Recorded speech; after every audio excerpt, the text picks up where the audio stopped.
कि जब भी आप, मेरा एक छोटा सा, ये ज़्यादा लंबा नहीं है, बिल्कुल ही छोटा सा है, वो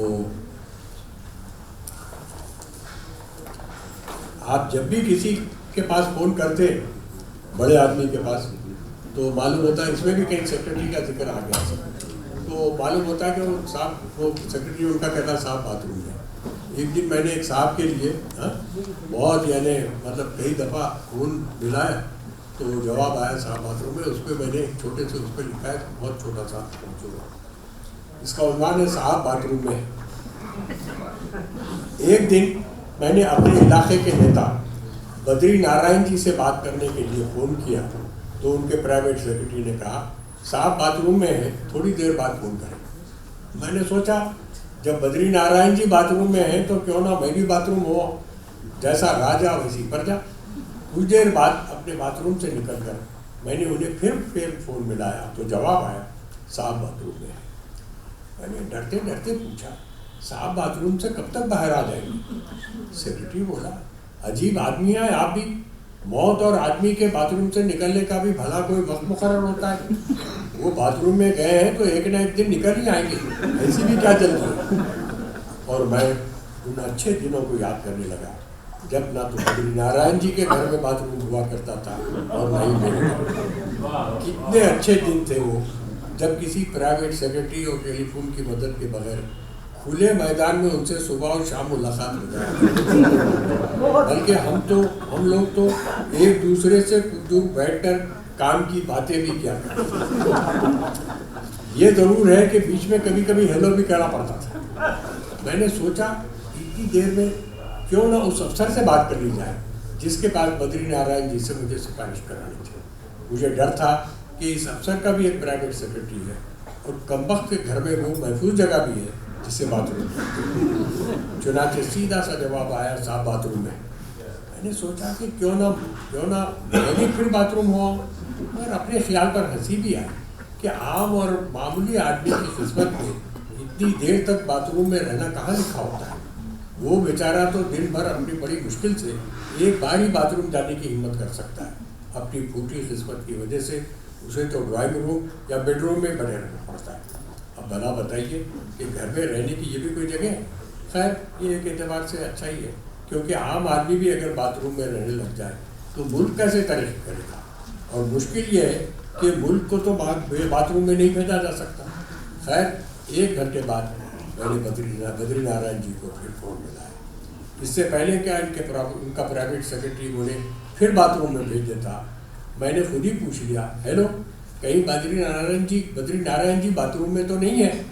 सेक्रेटरी हैरत से बोला तुम्हारे सूंघने की ताकत बड़ी जबरदस्त है, दूर से पता चला लिया कि साहब बाथरूम में। मैंने कहा भैया ऐसी बात नहीं है, 1 घंटा पहले जब मैंने फ़ोन किया था तो पता चला था कि वो बाथरूम में। मैंने सोचा अब तक वापस आ गए हो तो उनसे बात कर लूँ।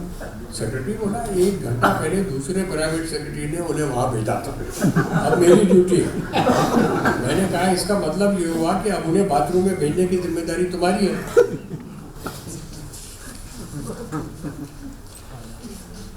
सेक्रेटरी बोला मेरी ड्यूटी उस वक्त शुरू होगी जब वो बाथरूम से बाहर आ जाएगी, अभी तो वो वहीं है। ये सुनते ही मेरे हाथ से टेलीफोन का रिसीवर गिर गया। जब ये नीचे गिर गया तो इसमें से कैसा अपनी आवाज़ें निकालने लगी, रॉन्ग नंबर।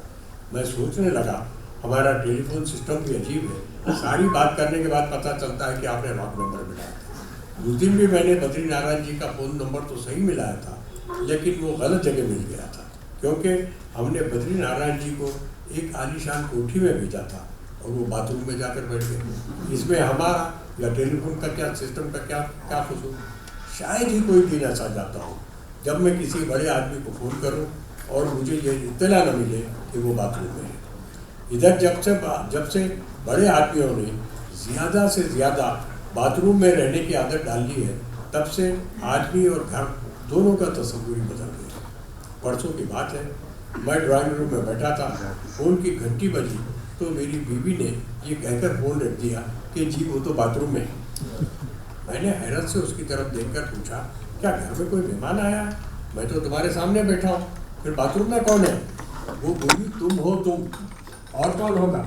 मैंने मुझसे कहा मैं तो यहाँ बैठा हूँ। वो बोली वो तो मैं भी जानती हूँ कि तुम यहाँ बैठो, लेकिन मेरी ख्वाहिश है कि कभी तुम भी बड़ा आदमी बनो, तुम्हें भी बड़ा आदमी बनने का मैंने तो ये देखा है कि तुम जब भी किसी बड़े आदमी को फोन मिलाते हो तो वो हमेशा बाथरूम में होता है, और तुम हो के सारा दिन ड्राइंग रूम में बैठे मस्तियाँ मारते हो। आखिर मैं भी तो बड़े आदमी की बीवी बनना चाहती हूँ।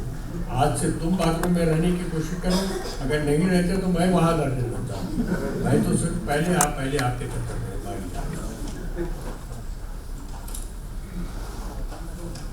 एक ज़माना था जब घर के नक्शे में बाथरूम ऐसा ही होता था जैसे हिंदुस्तान के नक्शे में श्रीलंका, बिल्कुल अलग था।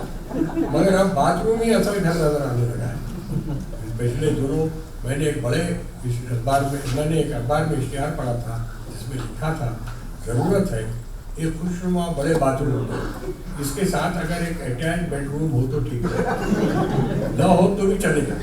मैंने सोचा था कि इश्तिहार देने वाला यकीनन पेट की किसी बीमारी का मरीज होगा, मगर अब पता चला कि बड़ा आदमी था। पेट बड़ा बदकार, पेचिश के मरीज और बड़े आदमी दोनों को एक ही सर पर खड़ा कर देता है। एक बार हमें एक बड़े आदमी के बाथरूम में जाने का मौका मिला था, हम तो इसे देखकर ही दंग रह गए थे। इतना बड़ा बाथरूम कि इसमें हमारा सारा घर आंगन समेत समझ सकता था। क्या खुशनुमा टाइलें थी, क्या पंखीले आईने थे।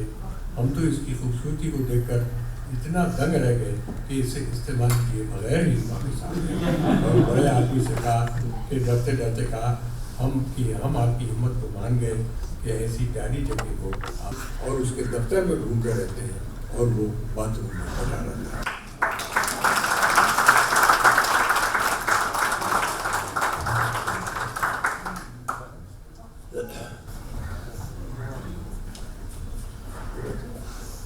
बहुत शुक्रिया मुस्तफ़ा साहब। और अब मैं शमीम साहब से गुजारिश करूँगा क्लोजिंग रिमार्क्स जो भी मुस्तफ़ा साहब के बारे में कहना चाहें चंद बातें तो बता करें। मैं मुस्तफ़ा साहब के बारे में कोई बात बेमौका नहीं कहना चाहता हूँ। मेरे ख्याल में इतने अच्छे दिलचस्प आदमी के बाद किसी तरह की तकरीर की गुंजाइश नहीं है। मुस्तफ़ा साहब के मज़ाक के बारे में एक बात मैंने कही थी, कहीं उनके एक खाके को पढ़ने के बाद जो इन्होंने अपने भाई के लिए लिखा था। इनके मरहूम भाई भी बड़े नामवर अदीब थे।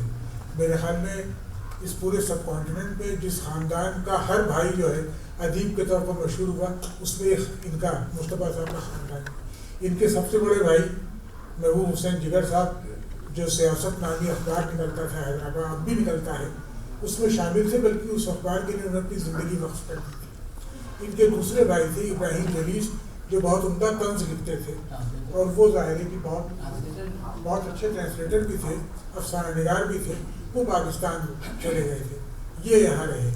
इन्होंने जब अपने भाई का खाका लिखा था इब्राहिम जलीस की मौत पर, मैंने पढ़ने के बाद उसको मैं अचानक उस पर एक संजीदगी से तारीफ हो गई, जबकि ये मज़ाक के अंदाज में लिख रहे थे। तो मैंने लिखा था उसमें जुमला यही था कि जब इनके मज़ाक की खूबी है कि ये हंसते हंसते आदमी को रोने को मजबूर कर देते हैं कभी कभी। अब ये दोनों मज़ामीन भी ज़ाहिर है कि देखा जाए तो मज़ाहिया मजमून के तौर पर पढ़े गए हैं, लेकिन इनमें जो संजीदा में से छुपा हुआ, और आजकल ख़ास तौर पर जहाँ कभी कभी तो मेरे कान पर जाते हैं